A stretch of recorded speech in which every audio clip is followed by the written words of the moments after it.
This is our 2023 Nissan Z. It's actually the first Nissan Z outside of Nissan's hands, and it landed at our shop. So Nissan reached out to us and asked us to build this car for four-wheel drift racing purposes, and so we got our hands on this thing. It was a complete stock body, but we took it all the way down to the shell and back again in 6 weeks to build it into what you see today. And to the point where today was actually the first day I ever drove the car. We were just so under the gun for getting all the parts, the tight timelines, supply issues, things like that. But this car didn't hit the ground for the first time until Wednesday, and then Thursday we buttoned it all up, and then today's Friday and we just qualified in it. The biggest thing I think that the consumers are going to want to do with this car is make more power, right? It's what everybody wants, everybody loves, but it is now the twin turbo VR30 engine, and so it's going to be very easy to modify, make some extra horsepower, put a couple aftermarket bits on there, and just have a nice sounding, well-driving car. The suspension is fantastic. I enjoy it, right out of the box, and I'm sure, just a little bit of adjustment with set of wheels and tires and lower that center of gravity a little bit. This thing will handle beautifully. Yeah, it was weird because I would say that I was actually less nervous today than I really expected to be.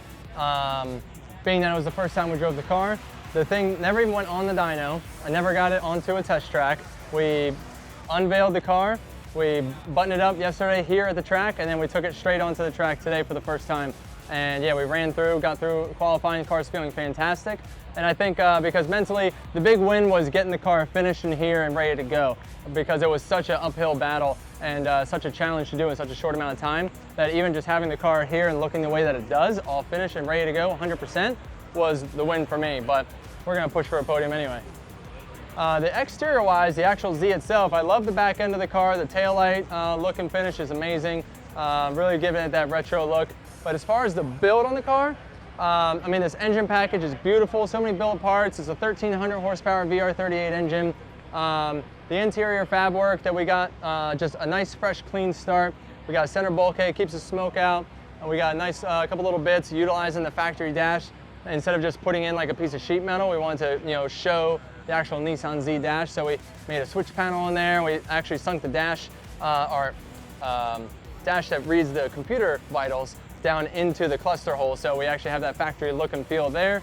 The back end of the car, we did a lot of crash damage preparation, as in we cut the back of the car up and we built our own structure to hold up the back end of the car from the inside, but it allows for it to crumble and pop back out like a race car should. So yeah, just very, very great craftsmanship all the way through the car on the fabrication level, especially in the rear. Absolutely stoked to be here, round one, Four-Wheel Drift Long Beach. I've been coming here since 2006. We've won here, we've podiumed here multiple times. It's a fantastic track. Feel very confident out there. We're already putting the back end on the walls and getting those nice little grades that the judges are looking for. So just absolutely amazed with the performance of the car right out of the gate, and we're setting up for a good weekend.